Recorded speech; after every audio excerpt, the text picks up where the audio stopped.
Be a false testimony. Excellent. Um, Rabbi Feldman, who was a rabbi in Atlanta about 50 years ago, and he has this very clever book. He wrote like a biography about when he first started that community. And most of the Jews, they had no connection to Judaism. They really, he was really starting from scratch with them. And one of the first weeks he spoke about Shabbos, the importance of Shabbos, the value of Shabbos. And a woman came over after the sermon and said, "Rabbi, not a good idea. We don't do Shabbos here. You're making people feel comfortable. Don't talk about Shabbos. We don't, He says, okay, what do you think? What's important? He said, well, we believe in the Ten Commandments. so he said, but Shabbos isn't the Ten Commandments. She goes, are you sure? So Shabbos is obviously the fourth commandment. The ninth commandment is do not bear false testimony. Right? Agreed? Right. What's the connection between do not bear false testimony and keeping Shabbos? I think it's pretty obvious. Anybody know? You're testifying to Hashem's creation of the world. When we keep Shabbos, we're bearing testimony that God created the world in 6 and rest on the 7th. That's why some people, when they say Vayechulu, they say it together in pairs, because that's how Eidos goes. Witnesses say in pairs, so you try to say Vayechulu after Shabbos, after Shemona Esrei, Friday night, say it in pairs, right? But the bottom line is, keeping Shabbos is a way of bearing testimony to the world that there's a God that created the world. Rest on the 7th. Fine. What's interesting is, in the first commandment, it says Zachar es Yom HaShabbos. And the second one, it says what? Shamar. Zachar means to sanctify. Shamar means to protect. And Zachar is, by the way, the mitzvah Kiddush. That's, remember the Sabbath is through Kiddush. That's Zachar. Kiddush is just a more elaborate form of Zachar. I'll show you an interesting story. There was a person, his father was really on his last breath, so to speak, for maybe a week or so, and the doctors were like, why are you letting this, just pull the plug and everything else, and all these things they were telling him. And he said, I'm not doing it, I just can't do that. And but it seemed like there was really no, he said, what's the purpose? He's not really awake. He knows what. Listen, we don't pull the plug. There's obviously I'm not going to go halachic complications. Anyway, Friday night, the son shows up in the hospital to stay with him, spend Shabbos, and he wore his Shabbos clothing. And the father was like in and out of consciousness, and the father saw him. And he saw the Shabbos clothing, and he said, good Shabbos, take a Shabbos. And he passed away maybe moments later, and the rabbi later tells him, you don't understand what just happened. Whatever is in his neshama needed one more mitzvah of Shabbos. His saying good Shabbos was his form of Zachar, Seima, Shabbos HaKachay. That was his Kiddush. That was a mitzvah, the rice that he was fulfilled with his last breath. You have no idea what that did for his neshama. That his last breath was Shabbos. So who knows, right? So Zachar, Seima, Shabbos is the mitzvah to remember Shabbos. Shamar is to protect the Shabbos. Now what's interesting is that Lo Sana Barecha, in the first commandments, in Parashat Yitro, it says Lo Sana Barecha Eid Shaker. Do not bear false testimony, which essentially means, don't go to court saying false testimony. In the second Luchos, it says it slightly differently. It says, Lesana Barecha Eid Shav. Shav means it's in vain. It's a worthless testimony. It's pretty much means the same thing. Do not bear false testimony. Do not bear testimony that's really vain or it's useless. Useless. Don't bear useless testimony. Why the change? So listen, how it goes. If Zachar means sanctify the Shabbos, that means when you sanctify the Shabbos, you're bearing testimony. If you're not sanctifying the Shabbos, you're bearing false testimony. That's why in the first commandment it says, don't bear false testimony. Shamar means protect the Sabbath. What does protect the Sabbath? It means protect the sanctity. It means even if you're keeping Shabbos, protect Shabbos from others who might want to violate the Shabbos. Try to protect the holiness of Shabbos. Let other people know that Shabbos is holy, and try to protect the holiness of Shabbos. If Shamar is you're protecting Shabbos so others don't violate it, and try to encourage others as well, so then it goes like this. What happens if you say testimony and somebody else or others says an opposite testimony? Then they cancel each other out. So that's why it says in the second commandment, it says protect the Sabbath. Because if you don't, your testimony is not false.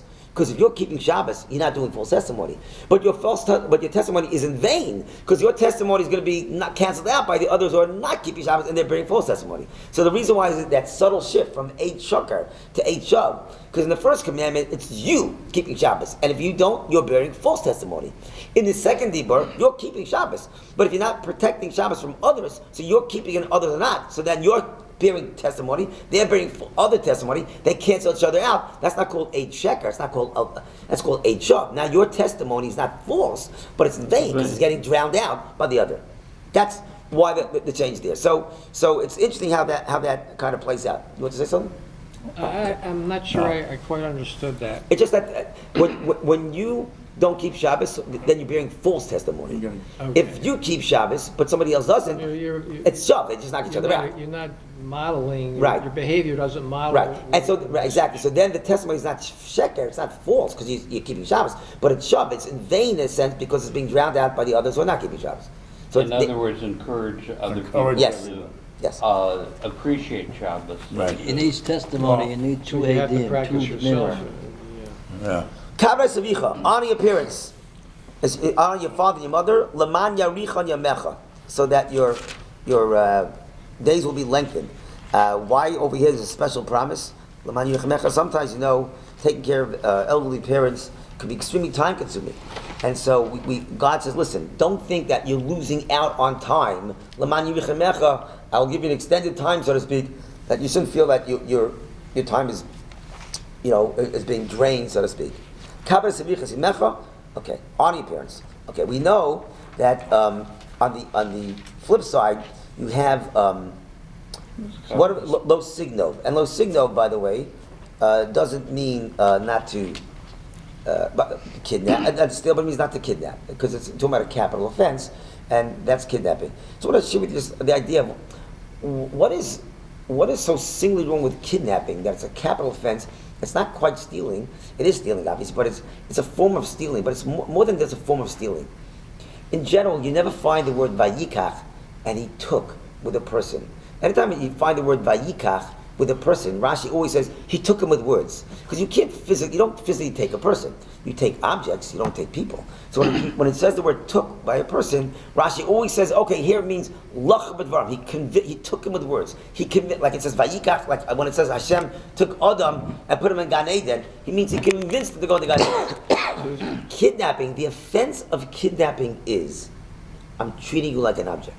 If I physically take you, today I'm objectifying you. I'm turning you into an object. That's degrading for a human being. It's far worse than stealing. I'm taking a human and turning it into an object. And today we see all sorts of protests, and rightfully so, how women feel degraded because they're being turned into objects. That's exactly... It's just a stumbling block to the blind. This is what you're referring to. Well, that's an object too, right? But here what I'm saying is that when you kidnap someone, when you forcibly take someone, I'm treating you like an object. Because you only forcibly take objects. You don't, right? So the degrading piece of kidnapping is that I'm considering this human being, I'm treating this human being like an object. Absolutely. When you objectify somebody, that's the most degrading thing. It's a terrible crime when you take a human being and treat them like an object. But let's go to the final one. We'll conclude here, which is do not covet. Do not covet. All right. So, by the way, again, the Kotzker Rebbe said this a little bit tongue-in-cheek. The sages tell us, the Talmud actually tells us, that when after each commandment, a beautiful aroma filled the world, and then God had to bring a wind to push away that aroma, so that the next commandment can be said, and then fill the world with that aroma. Because once the world is filled with one aroma, there's no room for another aroma to come, so until God sends a wind out, pushes away the first aroma, second commandment. Interesting idea. In fact, my Rebbe once said a very beautiful idea. It says in the Talmud someplace that I think it was a Rebbe. I'm not sure it was that somebody came to him asking a question in the Gemara, and he said, "If I'm learning one Masechah, don't ask me about another Masechah. I can't. I'm right." So people consider it as kind of a deficiency that I'm not able to answer the question. It means something else. When you learn Torah, and by the way, we're supposed to learn Torah in the same enthusiasm and awe as when we got the Torah the first time at Sinai. So Rebbe, when he learned Torah, for him was a Sinai experience. And so what actually was going on is that Rebbe was consumed by what he was learning, and there was no room for anything else. Just like the reach, that beautiful scent that filled the world, there was no room for any other scent. What Rebbe's saying, not that it was a deficiency, but I'm so consumed with what I'm working on now. I'm so consumed by it that there's simply no room for anything else, etc. Okay, but let's go to do not covet. So Kotzker said like this. So he said, I don't understand how anybody could covet. And what he meant was, because we said that every single dibur, every commandment, had to blow away the previous reach, right? But after the 10th commandment, number do not covet, there was no need to have another wind, right? Blow it away. So that commandment should always have been, he said, it should have been always within us. So how can anybody covet? Because that commandment remained standing, it was never blown away. Okay, but we know very well that people can covet, right? We know that. He was saying in tongue in cheek, but people covet all the time. But people don't understand that and again, this is commandment number 10. This is like the last one, according to Gra, the most important one of the entire 10 commandments. So it's not like a small thing not to covet. It seems to be a really major cornerstone in Jewish concepts. And what is that? Do not covet. People think, okay, I wish I could have, I like that watch. I like that phone that he has. Do not covet is really not about things. When you really covet the person's thing, what you're really saying is, I really wish I had his life.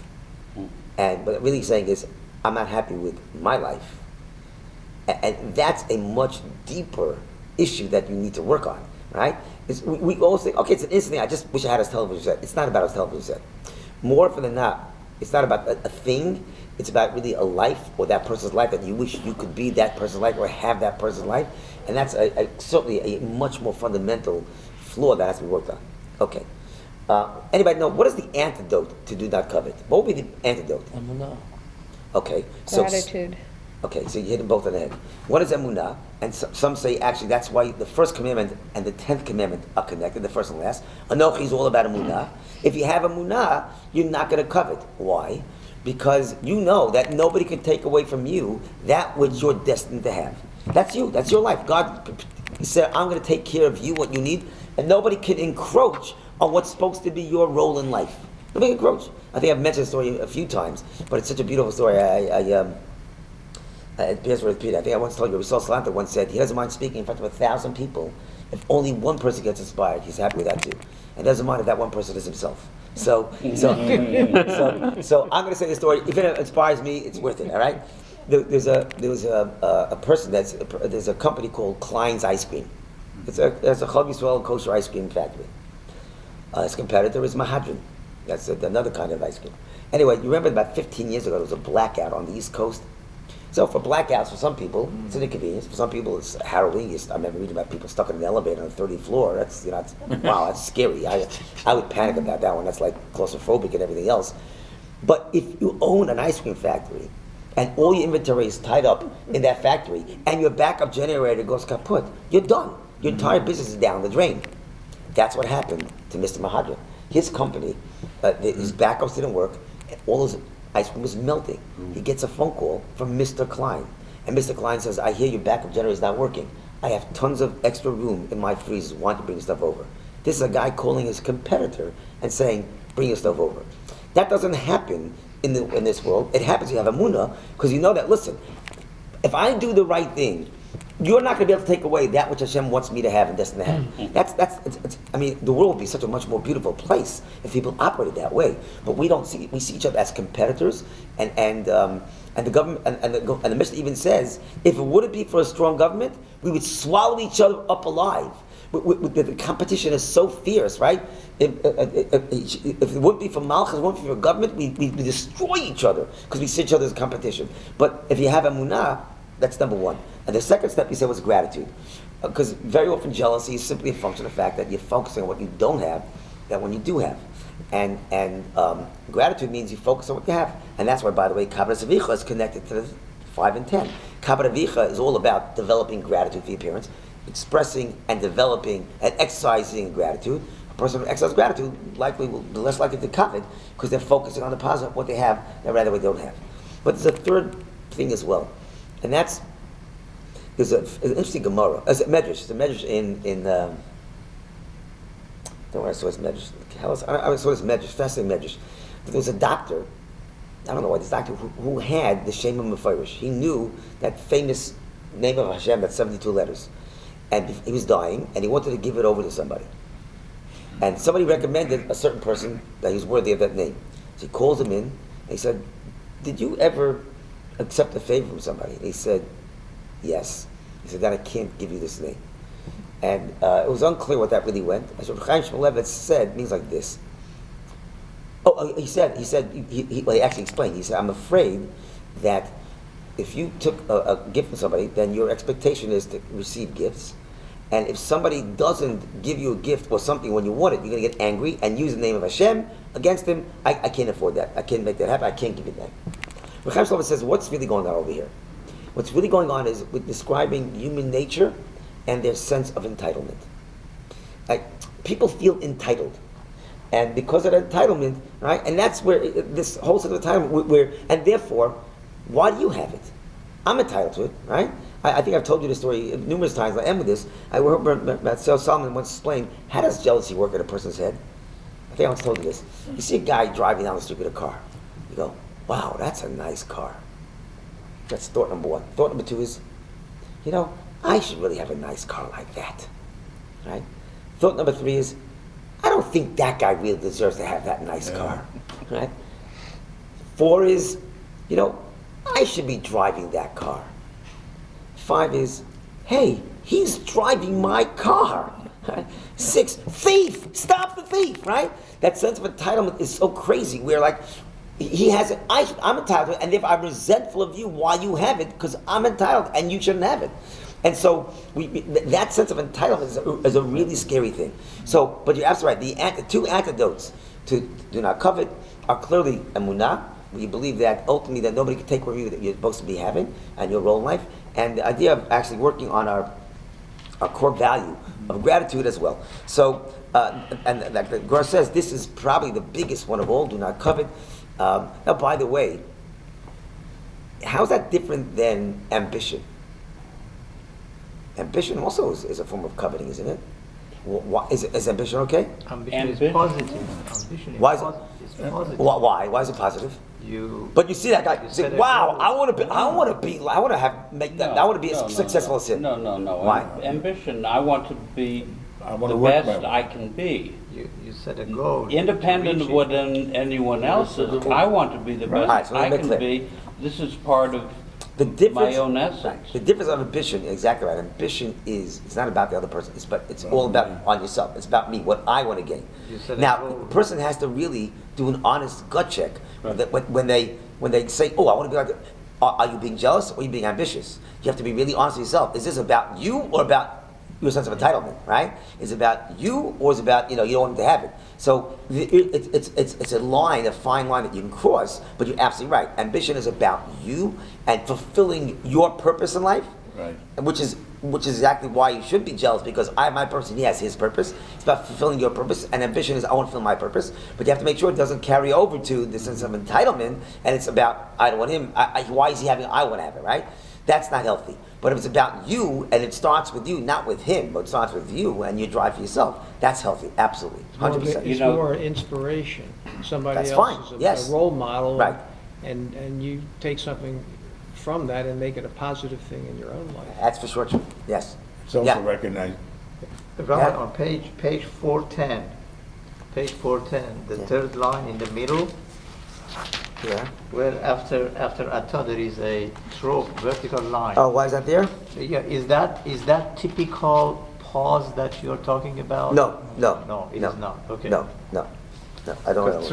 Throughout is Yeah. it is shown as a trope to Yes. stop. Yes. And I was wondering if that means No, that means the Is that the it's a difference in trope. Always before this trope. ubincha. Uvincha, Anything with a comma. Did you want to say something? Yeah. No. I want to say something. Yeah. In economics, there's the concept of trade. If two people get together and trade, the result can be both feeling better. Win-win. Whereas the opposite is the feeling of you've got a zero-sum game. what one person gains, the other person loses. Right. That's That's how Trump thinks. that the zero-sum game is the feeling of jealousy, whereas the trade 401k model went up this year. is the ambition much your of 401k I went up make this year? myself better, Right. Right. and not only do I benefit, but everyone else does. Correct. But you gotta also remember your own limitations as part of it, so you don't reach the point. Some people, unfortunately or otherwise, are able to progress further in many different areas than others. As long as you're willing to look at Right, one correct. limitation, Right, you have to be realistic. and don't look at somebody else who's more successful, and then get that sense of entitlement you're talking But I about. want to share a story. When I've been a few years ago for the first time What's the difference to between honor thy parents? the and the thing respect that in the thy parents? Grand Canyon, suddenly you Fear. become upon And fear. the Yeah. abyss. Have Yeah, you been but- there before? Yeah. When you see that, you believe, like what you said, how many years it took for God to build this, how many years it took for it to be washed down. I started without any reading Mizmor Shili on Shabbat, that, and everybody looking around, what does this guy say? My wife says, be quiet. I said, I can't be quiet. When you see something like this, Right. you have to praise God. Yeah. Now, going Right. to what Yeah, you said. right, 100%. You can't help it. You're right. It's awesome in the real sense. Absolutely. In the real sense. Today, awesome means everything you want. It's an awesome football game. We've lost the sense of what awesome means. Yeah. And one more question. Why, and what is the difference between honor thy parents and respect thy parents as they appear in it? Okay, so really, it's much more complex. Actually, honor involves two parts: love and respect. Those are two different things. And the Talmud says loving means because I love them, I have to take care of them and feed them and clothe them. And respect means I can't sit in their seat, I can't interrupt them, I can't argue with them. So it's really two. There's two parts of the mitzvah kibbut avim. One is the love piece. One is the respect piece. And you need that balance. We talked many times that your parent could be a best friend, but you can't treat them like your best friend because there has to be some respect and distance that you give a parent. I know in Sephardi circles, I know certainly, like we don't sit in our parents' seats, right? We don't sit in our parents' seats. So now a parent is allowed to be mochel, is allowed to say you can sit in my seat. But many people wisely, and we certainly do that as well, is even though I let my kids sit in my seat, but they always have to ask me first. I don't say, okay, you could always sit in my seat, because then they forget the concept. So they'll always ask, and I'll always say yes. But the fact that they know to ask means they realize that it's not, and so that's the respect piece, and then there's the love piece. So it's both. So it's not really honor, it's really love and respect. Honor is that kind of general heading, but that honor includes two facets, love and respect. Two different things. Honor and Yeah. Donovan. Pleasure. The last portion of the